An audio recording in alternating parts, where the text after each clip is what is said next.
The following program is from E, the National Educational Television Network. NET Journal, a look at the events and issues of the world today.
At the wheel of this car is a man torn between two worlds. He's an Arab sheikh who was born in an old Arabia and will die in a new one. He worships Allah, loves the desert, and is one of the richest men in the world. His name is Zaid.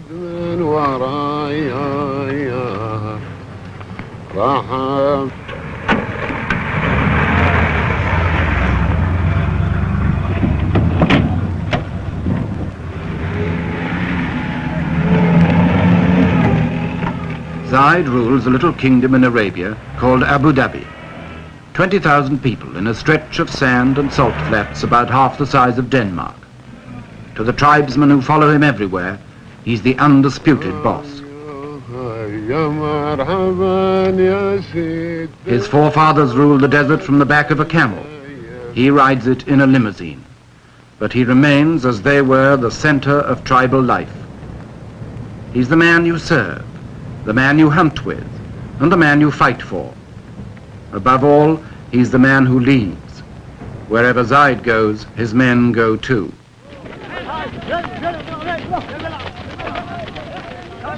Those who don't travel with Zaid come out of the desert to greet him. They all owe their loyalty to him, and they all expect rewards from him.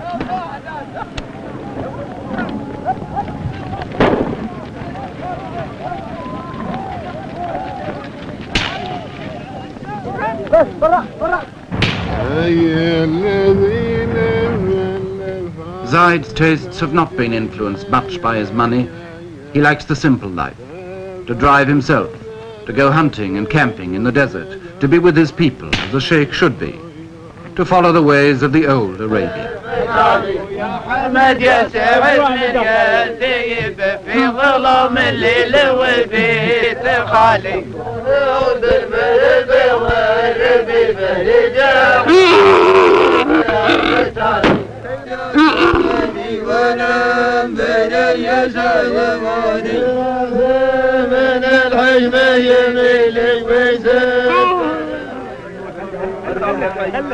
Five or 6 years ago, the people of Abu Dhabi were sunk in the poverty of 1,000 years or more. The 20th century had passed them by. Today, their ruler, Zaid, is one of Arabia's nouveau riche, who's acquired overnight a fortune from oil. His income could give $5,000 a year to every man, woman, and child in the place, enough to make Zaid a multimillionaire. Superficially, the old customs are unchanged. The tent goes up as it always did. The food is prepared as simply as before.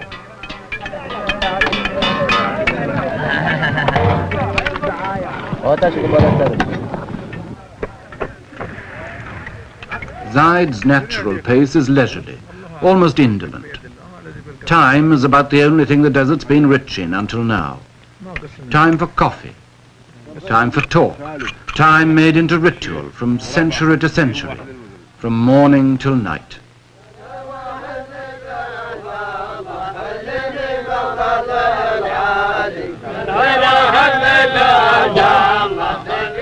These girls will swing their hair, and these men will chant hour after hour.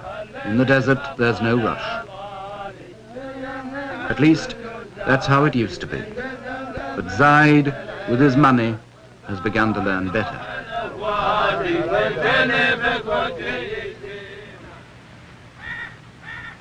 In this palace in Abu Dhabi, Zaid had a brother. His name was Shakput, and for more than 30 years he ruled Abu Dhabi in poverty and comparative peace. Shakput's rule was traditional. His word was law, but he stayed close to his people. Anyone was free to talk to him any day in the Majlis, the tribal council, and as long as they had no money, they were all relatively contented. And then in the 1960s, Abu Dhabi struck it rich, and its troubles started. In a year or two, people were demonstrating about work and wages who'd never had either in their lives before. The grumbles grew as the money mounted, because Shakput was a miser. All his life he'd been a poor man. Now that he was rich, the skinflint habits stuck. And like a man who's won first prize in a lottery, he found his money made few friends.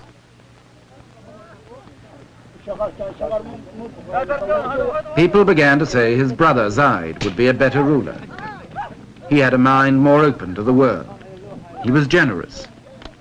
He was a man's man. But Zaid had sworn to his mother years ago that he would never harm Shakput, and for 5 more years he stayed loyal, and the people waited.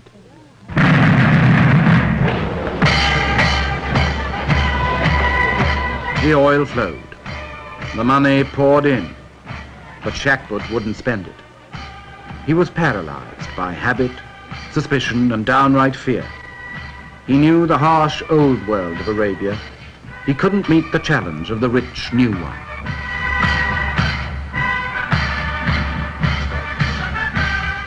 By 1966, just 5 years after oil had first been found in Abu Dhabi, Shakput's wealth destroyed him.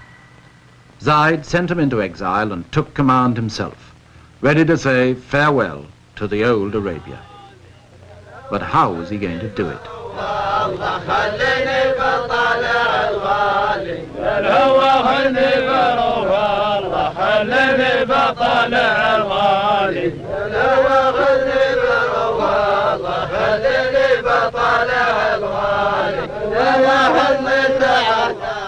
Even with a new ruler, the old life still goes on.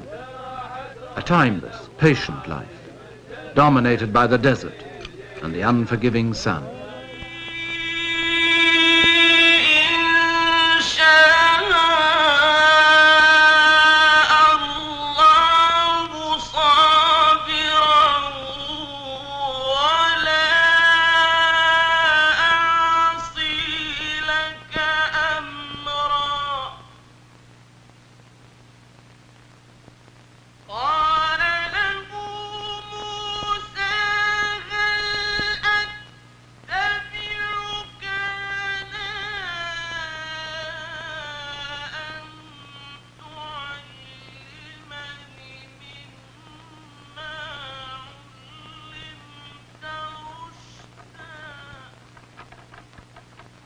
Arabia is a land of terrible heat and terrible bareness. A tract of desert as big as Western Europe, practically untouched by the world until a few years ago. To anybody who doesn't live there, it seems a land of mystery and romance, full of the exotic promise of the veil. There are still people who think of it as the land of harems and the Arabians. In reality, it's a harsh and lonely place.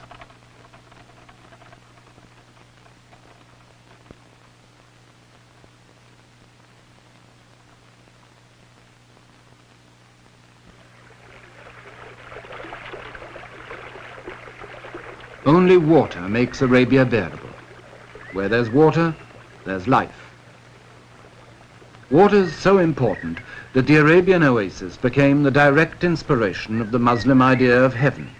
And no wonder, when you come to the cool shade of the date gardens after the heat and emptiness of the desert, the oasis seems literally heavenly, a place of pure pleasure.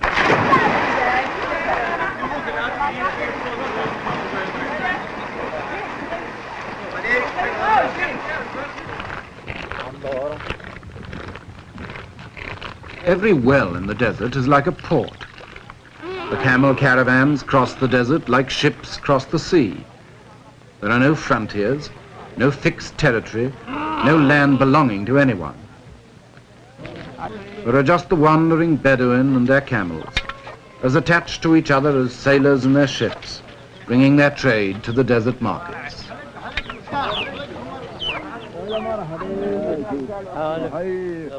It's a hard life in Arabia, and it breeds hard men, but it's as perfectly adjusted now to the hard land it's lived in as it was in the days of Abraham, the father of all the tribes.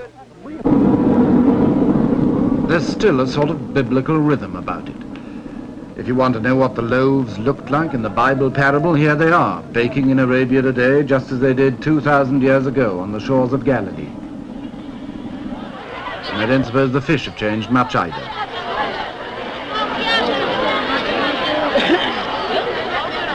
The women of Arabia still hide behind the veil, as Arabia itself has done for centuries.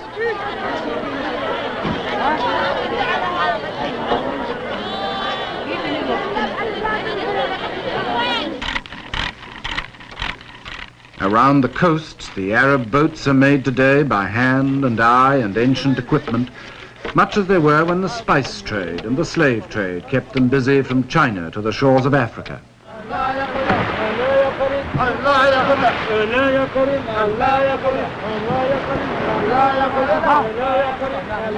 To the Arabs, the sea was a source of wealth that the barren land could not provide.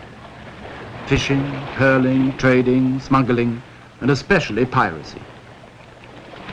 Arab sailors in the Indian Ocean and the Persian Gulf preyed on the ships of Europe in the Indian trade. In the end, their piracy was their downfall.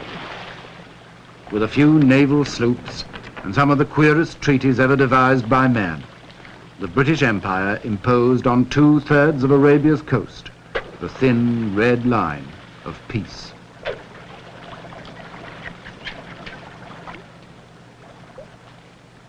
But neither the empire nor peace got much further than that.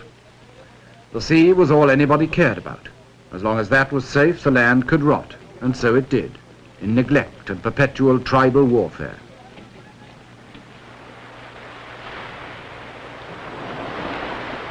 Beyond the coast, most of Arabia lay untouched until 20 years ago.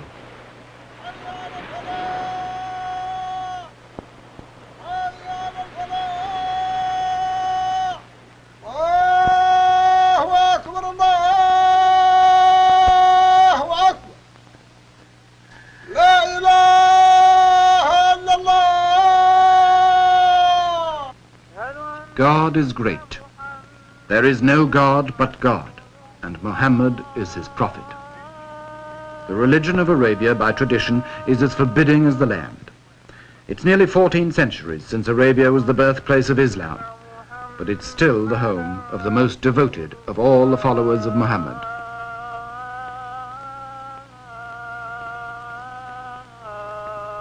Islam means submission to the will of God. In the desert, there isn't much you can do but submit and pray for God's mercy.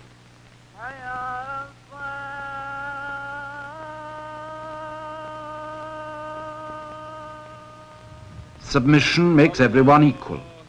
A ruler like Zaid is no different from other men in the sight of God.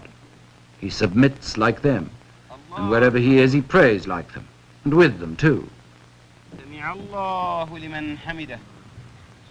Allahu Akbar. Assalamu alaikum wa rahmatullah. Assalamu alaikum wa rahmatullah. The Prophet decreed that the faithful must pray 5 times a day, from dawn to dusk.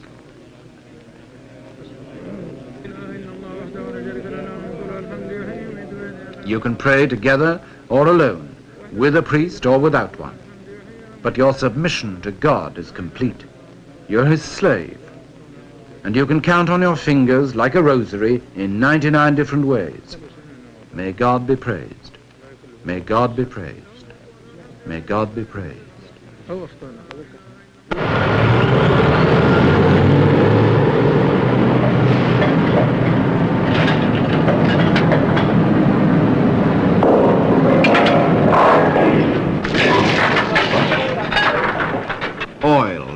ended the centuries of Arabian isolation.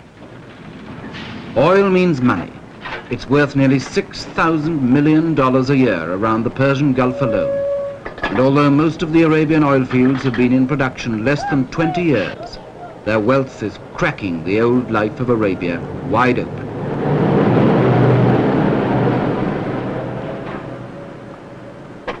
To most of us, oil may be just the stuff that drives the car. To Arabia, it's a revolution. There isn't a thing it leaves untouched.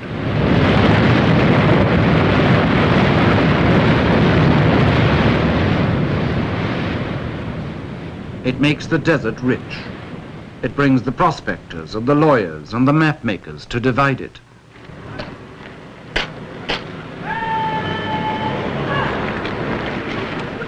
For the first time in history, oil brings soldiers to enforce peace inside Arabia.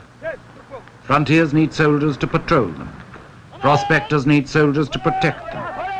So the tribesmen who once fought each other and raided the ships and commerce of the world are paid and trained as soldiers to maintain the new law. The poachers of 1,000 years have been turned in a generation into gamekeepers.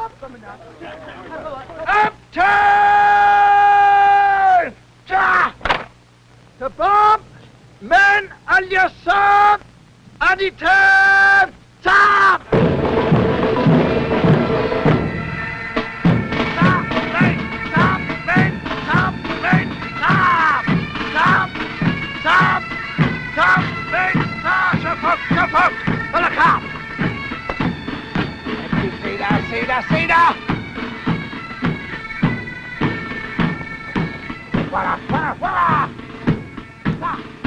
Stop! Wait! Stop! Wait! Stop! Stop! Wait! Stop! Wait! Stop!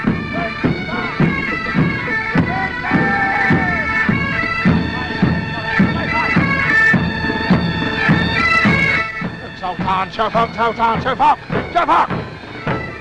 Helakam!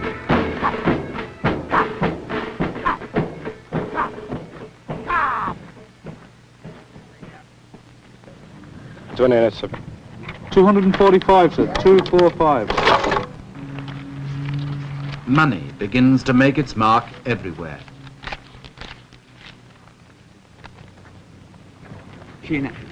The sheikh gets millions, the soldier only a scrap, but it buys a new life for both of them. 302, sir. 302. 245. You attain what? Sold! Sold! Sold! Sold! Sold! Sold! Sold! Sold! Sold! Sold! Sold! Oh! Oh! Oh! Oh! Oh! Oh!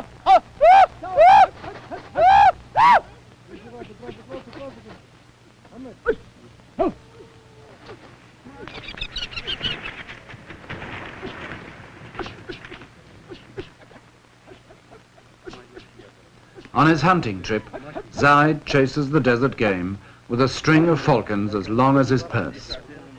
20 years ago, he'd probably have gone hunting on foot, with only a few birds to help him.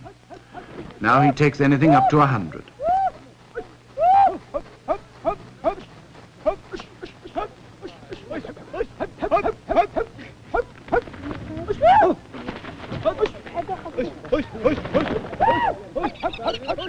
Each of Zaid's followers has a falcon to look after. They train them, stroke them, talk to them, practically sleep with them.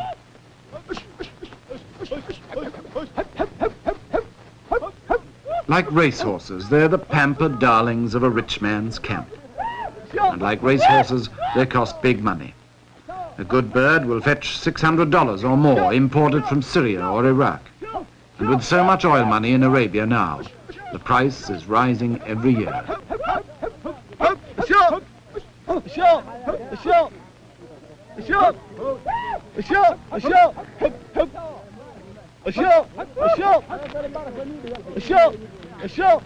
Nothing escapes the touch of money.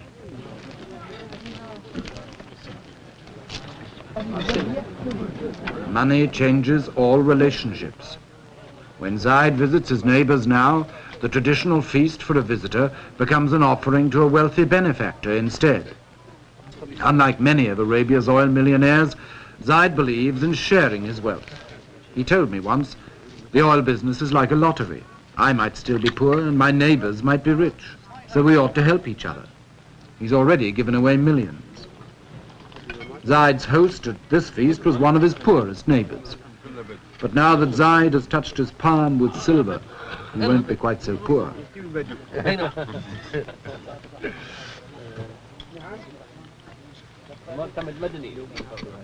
The feast is traditional: goat's meat, chicken and rice. And when the VIPs are finished, the lesser men move in.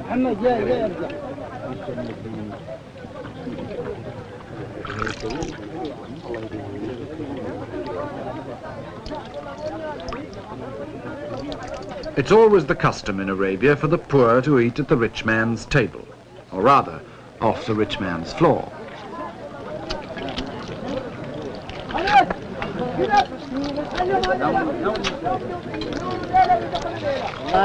When this lot are finished, there'll still be more to come, in descending order of rank and ascending order of hunger. It's not the most elegant spectacle, and it's not the choicest food, but in a harsh and hungry land, any excuse is welcome for a blowout, especially when it's held for a man with money.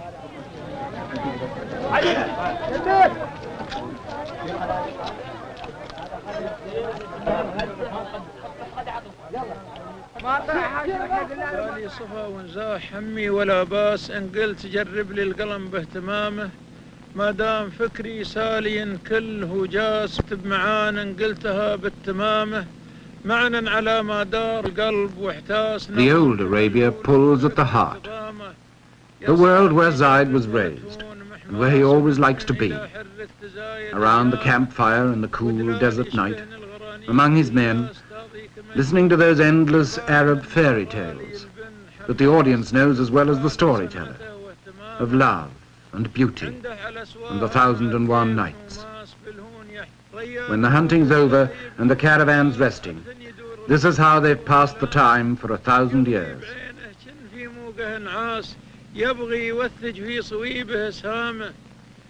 This is the old and sometimes beautiful Arabia, where time is endless and patience more so.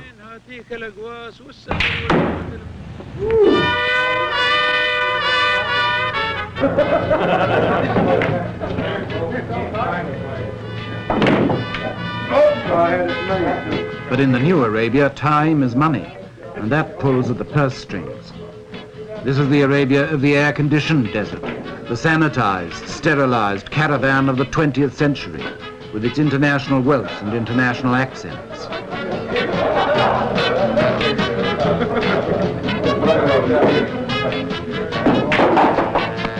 You can't play pool, let's play darts. I can play darts. For these people, the old Arabia hardly exists. The mystery and the romance, or the harshness and the poverty, it's all one in the oil company's pay packet. See you guys later. To them, Arabia is just another job.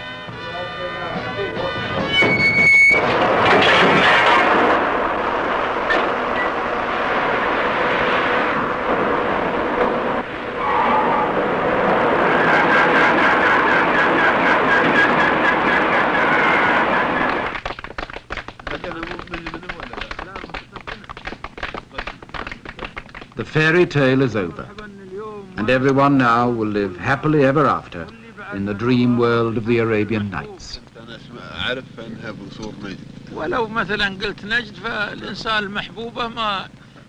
But in the real world of Arabia tomorrow, it's not so easy. Not even Zaid's best friends can promise him a happy ending to his modern fairy tale that's only just begun. You can't reconcile the old life with $100 million a year, as his brother Shakbut learned. You can't even choose whether you'll have the old life or the new. God and the oil business have already chosen for you. From now on, you can only try to ride the terrible tiger of the 20th century and wonder if it will not eat you in the end.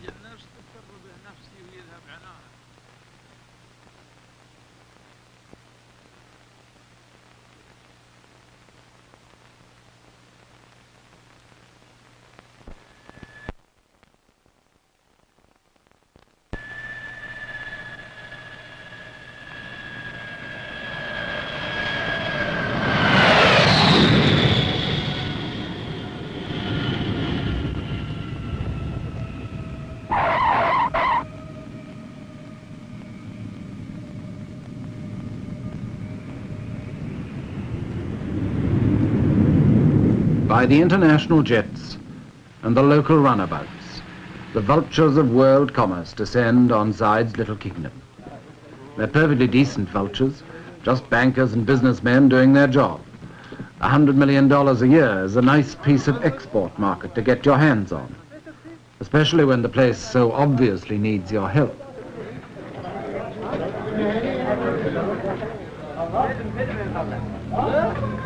Ten years ago, when I first came to Abu Dhabi, there was only one plane a week.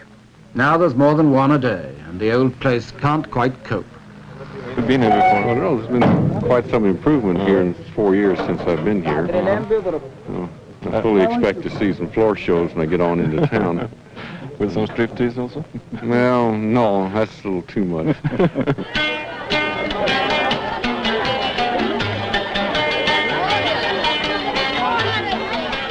In Abu Dhabi town, at first sight, there isn't much sign of change.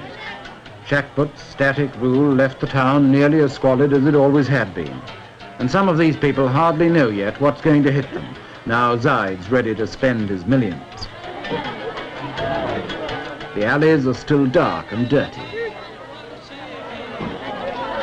The beggars wait patiently for the faithful Muslims to do their duty as the Prophet ordained and give them alms.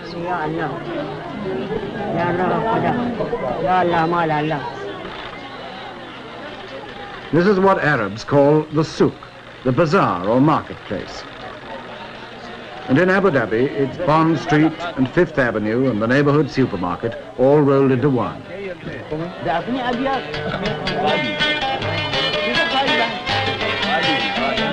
For the Arabs of the desert, it's got everything we mean by bright lights and the big city. It's not much of a place, but this is where 20,000 people are going to share Zayed's inheritance of 100 million a year.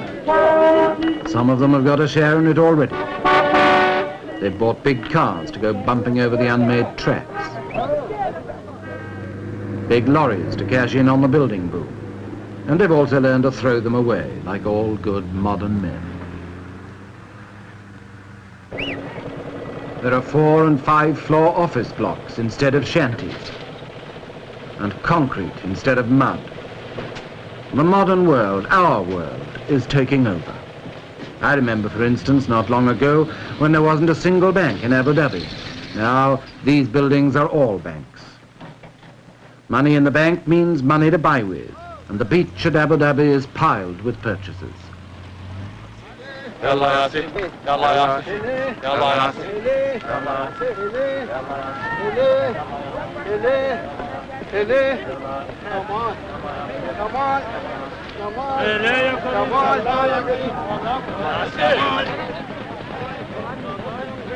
Abu Dhabi was built on a sandbank, so it's never had a proper harbour. But that didn't matter much when there was nothing but a few dates to ship out and a few tins to ship in. Now the whole modern world is dumped into the sand. Air conditioners and deep freezers, timber and steel, cement and typewriters, fans and filing cabinets. You name it and you'll find it here, sweeping in like a tidal wave on the old Arabian shore.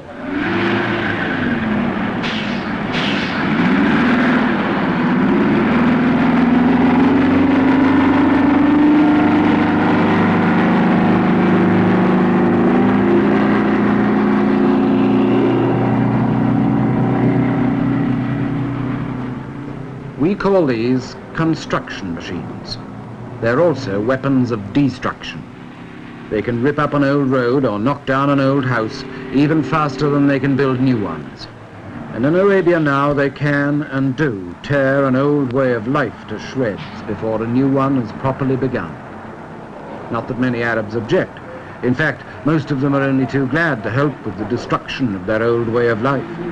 They can see the vision of a better life in a bulldozer, and they want a piece of it.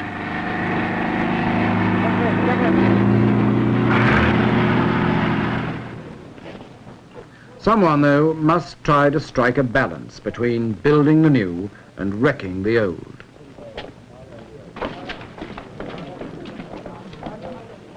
That someone is the ruler, Zayed.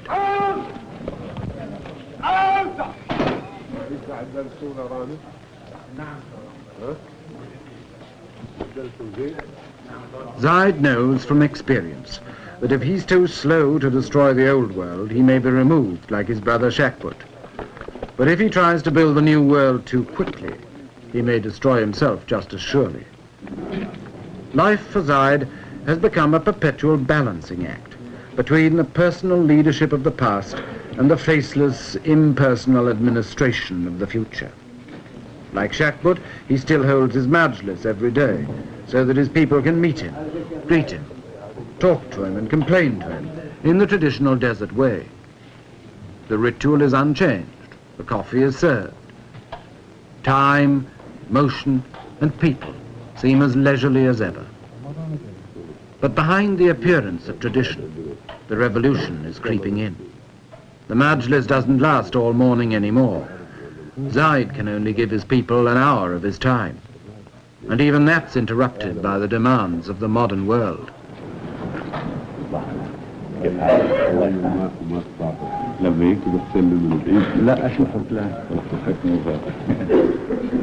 Welcome to the international businessmen. Welcome to the salesmen, to the experts, to science and high finance. Maybe welcome to the con men too, until Zaid learns to pick them from the rest.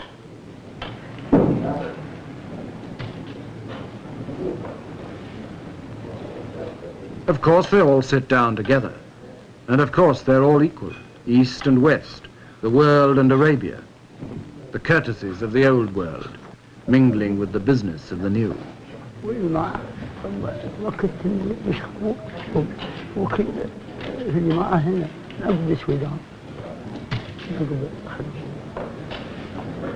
But it's the newcomers in business suits who get the places of honor at Zaid's side. And not just because Arab hospitality demands they should be favored. They're there because they represent power. The power to provide the people of Abu Dhabi with anything Zaid can now afford to buy. Still, the ritual goes on, balancing the new with the old. The first thing a visitor must do in Arabia is to learn patience. You can sit for hours in places like this and never do anything but ask after each other's health. All in good time and all by the will of God. Never do today what you can put off till tomorrow. Never act if you can talk instead. The tribesman with a problem comes to Zaid to sort it out. And everybody else must wait. Patience and still more patience. But now there's $100 million of good hard cash burning a hole in patience every year. That's business that won't wait. It may be the will of God that's given it to Abu Dhabi, but it's the will of man, and especially the will of Zaid, that has to decide what to do with it now.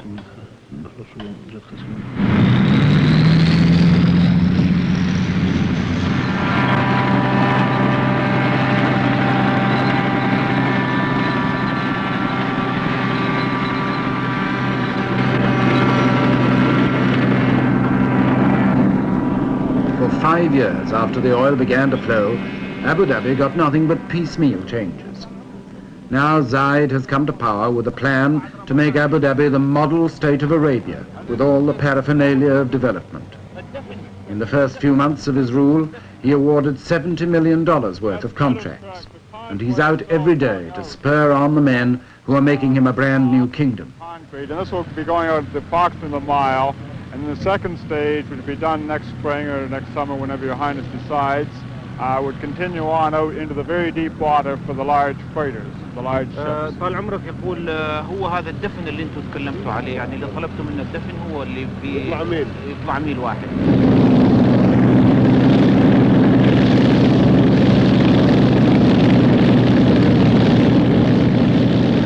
The machines that come ashore on the beach are pounding the desert into new shapes.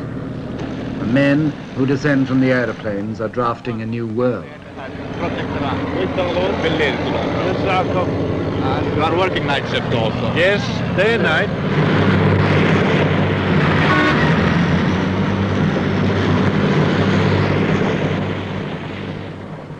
It's a world where time and opportunity have changed places.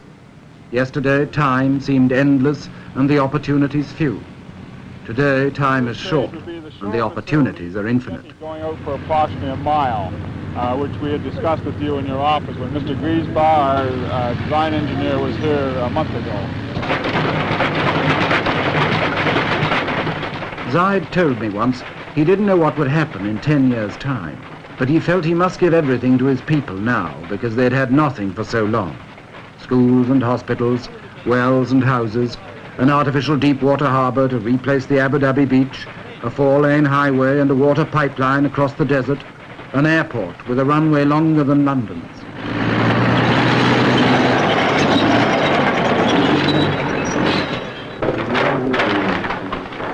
This is just the location of it. Now, you are approximately in this area here, Your Excellency, Your Highness, and as we were going down, the road... Of course it'll change everything. Zaid's told me that too.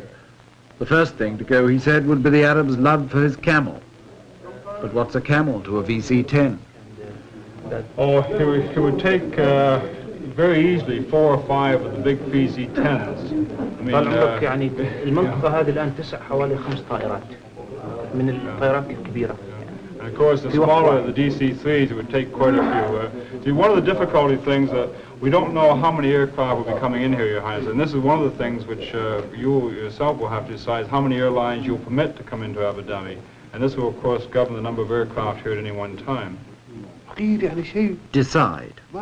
Choose. Act. Sometimes, under these new imperatives, Zaid acts pretty hastily and harshly.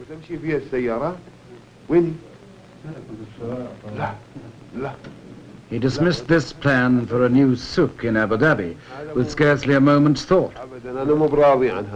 Small scale, no, yes, oh yes. We'd have to show detailed plans. Yes, it's bigger. يستوي هذا على حسب رضاكم اللي ما شو اسمه. لا لا لا لا لا لا لا أنا مو براضي عن هذا ولا. No, no, no, never, never, never. Take it away and start again. So 2 months' work is demolished in a moment.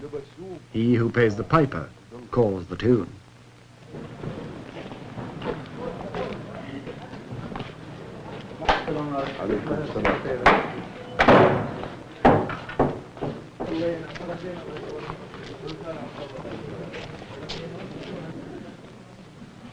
In the courtyard of Zaid's palace, the centuries slide back again. A moment ago, Zaid was the modern oil tycoon, aloof and decisive. Now he's back in the role of sheikh, the universal uncle to his people, the feudal lord with his followers, in procession to the daily feast.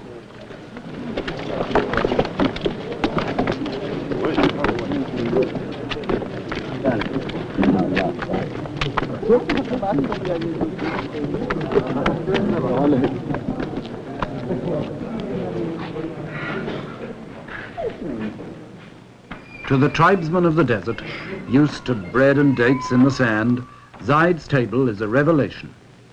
It's loaded with more food than many of them have ever seen, and it really is a table, and not just the floor. The idea of a free meal for all Zaid's followers is traditional, and he rarely sits down with less than 50 men. But the forms and the food are new. Money talks here through waiters in black ties, through plates and soup spoons, and a whole new ritual of table manners to master. Like the newly rich in any part of the world, the Arabs of Abu Dhabi are learning to keep up with the Joneses. Snobbery is the latest local vice. يمكن هناك شيء سر.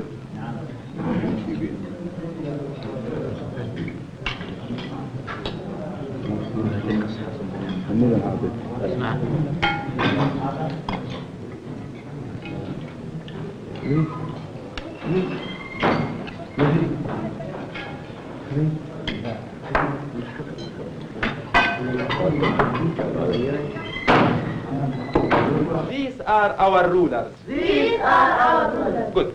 What's this?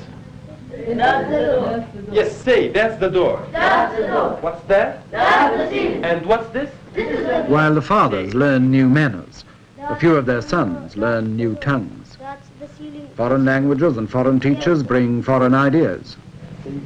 That's the ceiling. Yes. That's the ceiling. Yes. This is the floor. Good. Here's a pencil. Good. Here's a ruler. There's a picture. Say it again. Good. Now all together, stand up. Yes, that's the window. Huh. That's the window. That's the door. That's the ceiling. This is the floor. Here's a pencil. Here's a ruler. There's a picture. Say it again. فإذا انشقت السماء وكانت فبأي آلاء ربكما تكذبان. But the old ways are still the only ways for most of Arabia's children. Schools like this, where the boys learn the Holy Quran by heart, haven't changed in 1,000 years. It's still the only sort of school most kids ever see, if they're lucky enough to see a school at all.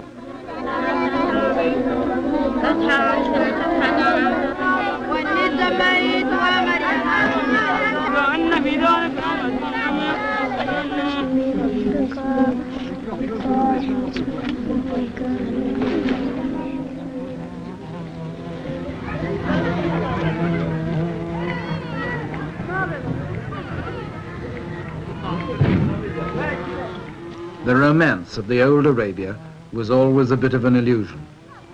In reality, the place was and still is full of desperate poverty and sickness.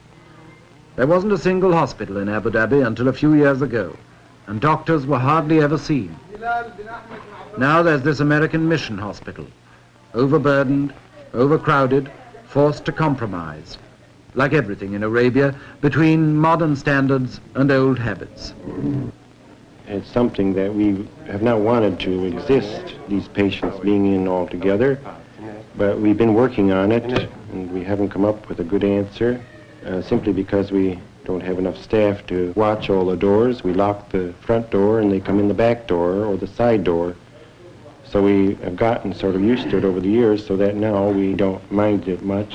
When they're all in there together, it's their hard luck if they can't have the privacy of a personal examination with the doctor. The little children often have diarrheas or fever, colds and sores and abscesses and such to take care of. And then the local Arabs seem to have their share of accidents, falling out of a palm tree or off of a camel. And they seem to be sort of dangerous. They may fracture a limb or break a hip. And most all of the people are suffering from eye ailments of one sort or another, from the youngest child to the oldest man, with the ailment of trachoma, which is about 99% prevalent here. Many of them are suffering from tuberculosis. More and more we are detecting this disease as we go on with X-ray.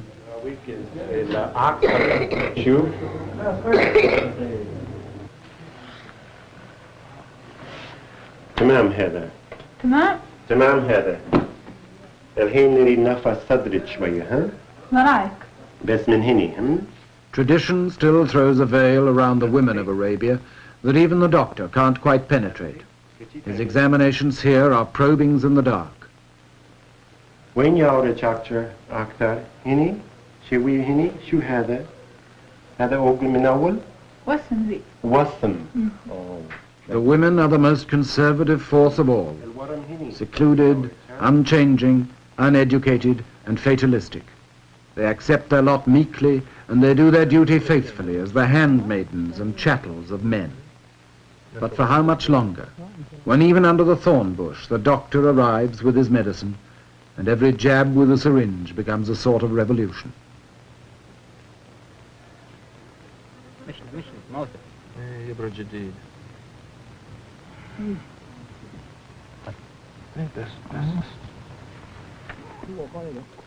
Some of it may be still a bit like faith healing. No doctor's skill could have cured this man's tuberculosis. The most that medicine could do was to give him a sort of comfort on the way to death.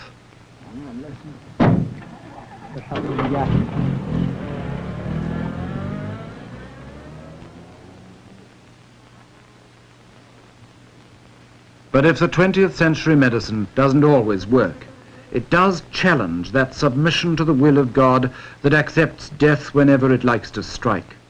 So Islam itself comes under attack.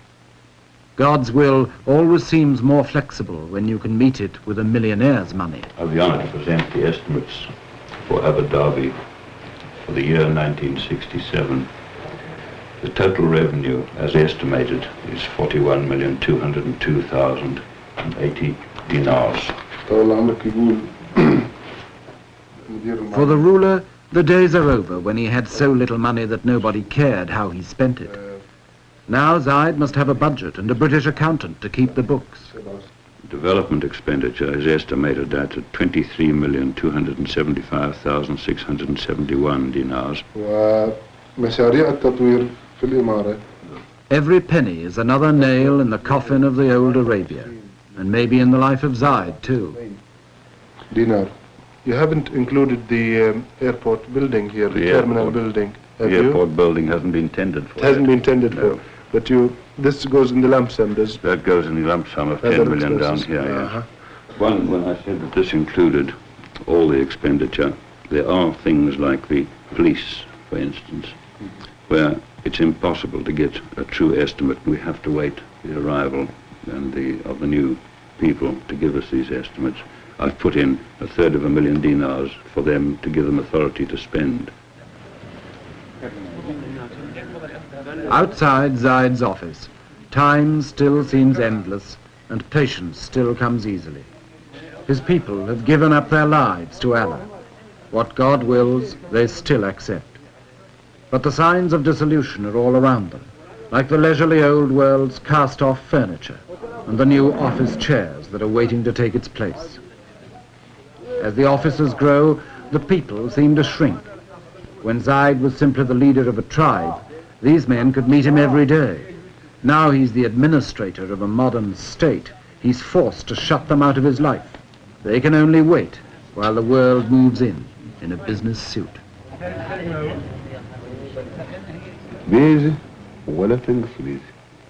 Even Zaid is a little less sure of himself. He can ask the new questions and make new demands, but who can give him the answers? You see, His Highness, for this year, of course, we're giving him something very approximate. Yes. But for next year's, he'd like it as precise as possible. Well, I'm hoping that the exercise in the coming year will give us the material for next year, but at the moment there's nothing to go on.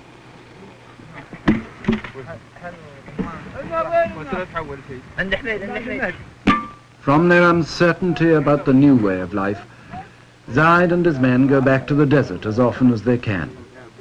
The desert is still home, the place they knew before they were rich, and the only place they will really know until the day they die.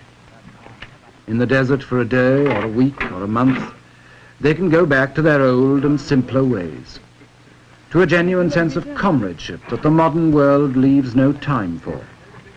There are no budgets and civil servants here, no plans, no figures, no complications, no closed office doors.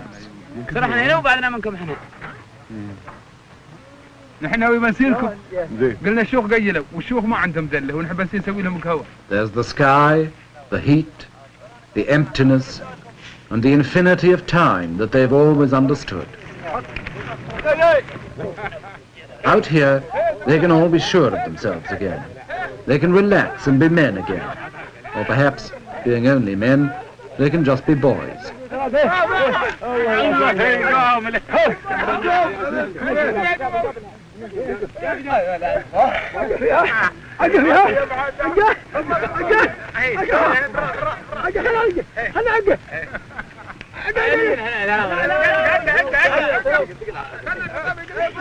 Even Zaid, the ruler, can let his hair down here and be one of the boys fighting a mock battle with his secretary.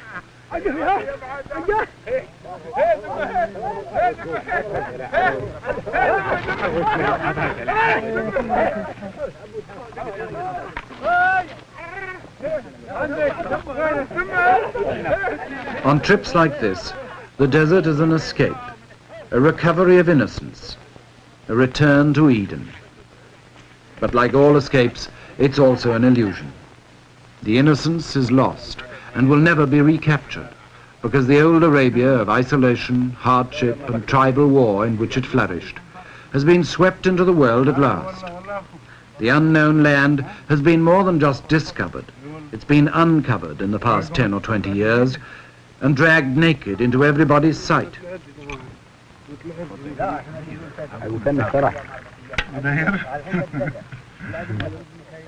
Of course, this doesn't mean that the old Arabia has disappeared in the space of the last few years. It's still a hard land that breeds a hard people. Tough individuals like Zaid and his men, and some of them still fighting a rearguard action against the assaults of the modern world. All the same, in the end, the 20th century brooks no defaulters. Here in Arabia, one of the last of the lonely lands is surrendering its old independence. From now on, its people will have to face, like the rest of us, the infinite hopes, possibilities, and disillusionments of the modern, universal world.